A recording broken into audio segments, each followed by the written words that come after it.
අපේ කුඩා දරුවන්ට දැන් මේගොල්ලෝ ලිංගික අධ්‍යාපනය ලබා දීම සඳහා 6 වෙනි වසරේ ඉඳලා අලුත් පාඨමාලාවක් හදාගෙන යනවලු.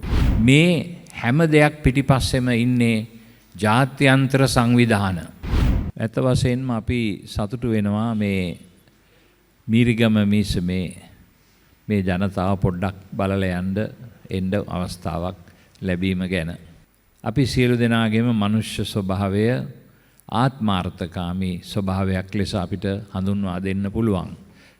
අපි හැමදාම ජීවිතය ගෙන යනකොට අපේ ආත්මාර්ථකාමීත්වයත් සමග අපි අරගලයක යෙදෙනවා. හරි දේ කරන්නට අපි හුඟක් කැමතියි. නමුත් හුඟක් වෙලාවට අපි ඇදිලා යන්නේ වැරදි දේ වෙතමයි. ඒක මනුෂ්‍ය ස්වභාවයේ තියෙන යම්කිසි තල්ලුවීමක්, නැඹුරුවක්. බුදුහාමුදුරුව මේකට කියලා තියෙන්නේ තණ්හාව කියලා. තණ්හාව ලෝකේ දුක ඇති වෙන්නට හේතුව තණ්හාව කියලා. අතහරින තරමට සතුට අත්දකින්න අපිට පුළුවන් වෙනවා. මොකද මේ ලෝකේ අපි කිසි දෙයක් අරන් යන්නෙත් නැහැ. කිසි දෙයක් අපේ කියලා කියන්නත් බෑ. ඔය තියෙන හැම දේවල්ම පහ වී යන දේවල්නේ. ඉතින් ඒ නිසා අපි අන්නේ විදිහට ජීවත් වෙන්න උත්සාහ කළොත් සතුට අපිට අත්දකින්නට පුළුවන්. ක්‍රිස්තුස් වහන්සේ කිව්වේ ඒකයි. කුරුසයේ නැගලා උන්වහන්සේගේ ජීවිතේ පූජා කරලා අන්තිම දරුණුම මරණයට උන්වහන්සේ ගොදුරු වෙලා වරදක් කරපු නිසා නෙවෙයි. උන්වහන්සේ නිශ්ශබ්දව හිටියා. කිසි දෙයකට උත්තර දෙන්න ගියේ නෑ. මේගොල්ලෝ තරහවෙන් ඇවිල්ලා උන්වහන්සේව අල්ලගෙන ගිහිල්ලා කුරුසයක් කර උඩට තියලා ගොල්ගොතා කන්ද නග්ගලා ගොල්ගොතා කන්ද මුදුනේදී උන්වහන්සේව කුරුසයට තියලා ඇන ගහලා උන්වහන්සේව මරලා දැම්මා. මේ මරණය ජීවිතේ මාර්ගයේ උනේ අන්න එහෙමයි. ඒ නිසා ආදරණීය සහෝදර සහෝදරියනි අපි ශක්තිමත් වෙමු. ජීවිතේ සතුට තියෙන්නේ අන්න එතනයි. මේ ලෞකික දේවල් වල නෙමෙයි. අපේ කුඩා දරුවන්ට දැන් මේගොල්ලෝ ලිංගික අධ්‍යාපනය ලබා දීම සඳහා 6 වෙනි වසරේ ඉඳලා අලුත් පාඨමාලාවක් හදාගෙන යනවලු. මොනවද මේ? දෙමව්පියන්ට නේද ඒවා වගකීම තියෙන්නේ මේ දරුවන්ට ඒ වගේ දේවල් ගැන අවශ්‍ය වෙලාවට කියලා දෙන්න. නෑ දැන් අධ්‍යාපන ක්‍රමයෙන් මෙන්න මේ අධ්‍යාපනය දරුවන්ට කුඩා දරුවන්ට 6 වෙනි වසරේ 6 වෙනි වසර වෙනකොට ළමයෙකුට අවුරුදු 11ක් 12ක් ඇති වැඩිම වුණොත්. මේ වයසේ දරුවන්ටත් මේවා කියලා දෙන්න යනවලු. මේවා අතර විශේෂයෙන්ම ඔය සමලිංගික සම්බන්ධතා ඇති කර ගැනීම පිළිබඳව දැනුවත් කිරීමක් කරන්නට යනවලු. උත්පත්ති පාලනය පිළිබඳව දැනුවත් කිරීමක් කරන්න යනවලු. මේ හැම දෙයක් පිටිපස්සෙම ඉන්නේ ජාත්‍යන්තර සංවිධාන. අපේ රට විනාශ කරන්නට අරඳින ජාත්‍යන්තර සංවිධාන. ඒවා අතර විශේෂයෙන්ම මා මතක් කරන්නට ඕනේ එක්සත් ජාතීන්ගේ පවුල් පාලන සංගමය UNFPA කියන එක මතක් කරන්නට ඕනේ. ඒගොල්ලන්ගේ සල්ලි දීලා මේ ආණ්ඩුවට සල්ලි දීලා අධ්‍යාපන අමාත්‍යාංශයට සල්ලි දීලා ඒ සඳහා අවශ්‍ය පොත්පත් මුද්‍රණය කරලා මේ දරුවන්ව නොමග යවන වැඩපිළිවෙලක් අද ලංකාව තුල ක්‍රියාත්මක වෙමින් පවතිනවා.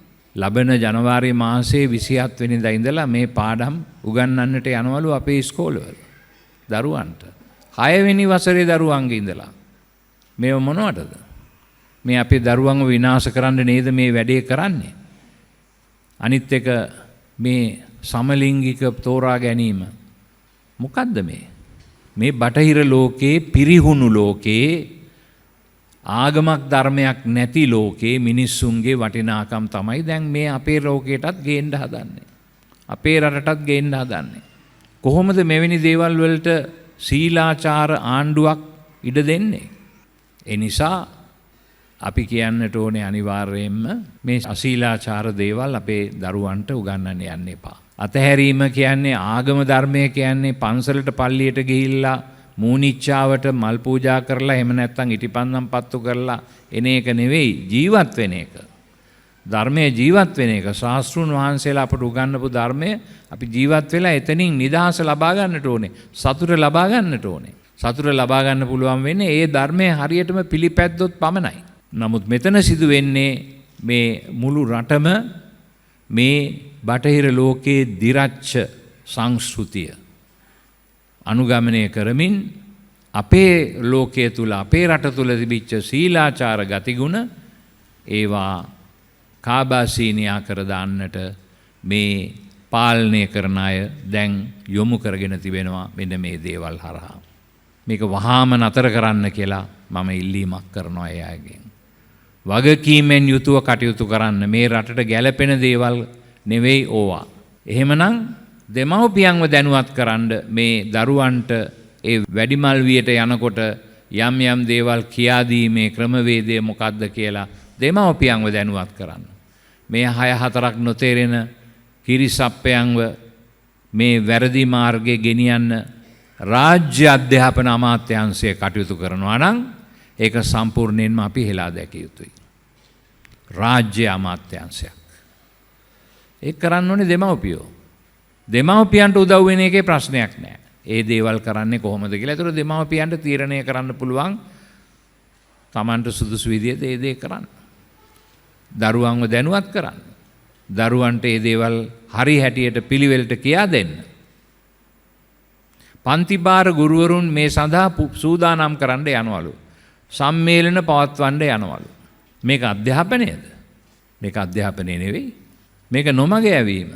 බටහිර ලෝකයට ඕන විදියට, ජාත්‍යන්තර මූල්‍ය අරමුදලට ඕන විදියට, එහෙම නැත්නම් මානව හිමිකම් Tamanට ඕන විදියට අර්ථකථනය කරලා එයාලට ඕන විදියට මානව හිමිකම් හැඩගස්සන්න මානව හිමිකම් කියලා එක එක දේවල් කියාගෙන ඇවිල්ලා මේ රට තුල අපේ සංස්කෘතිය අපේ සભ્યත්වය විනාශ කරන් දෙන්න බෑ අපිට.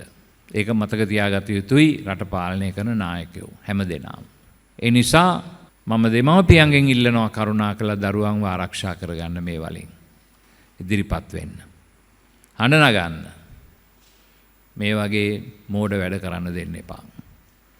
මේවා පිටිපස්සෙන් ජාත්‍යන්තර සංවිධාන ওই විදියට සංවිධානය වෙලා අරමුදල් දීලා අපේ නායකත්වයේ නම්ම ගන්නවා නම් නායකත්වයට කොන්ද තියෙන්න ඕනේ කියන්න මේ අපේ රට අපේ සංස්කෘතිය අපේ සભ્યත්වය අපේ ආගම කරුණාකරලා ඔයාලගේ අදහස් ගිහිල්ලා ඔයාලගේ රටවල් වල කරගන්න අපිට බල කරන්න එන්න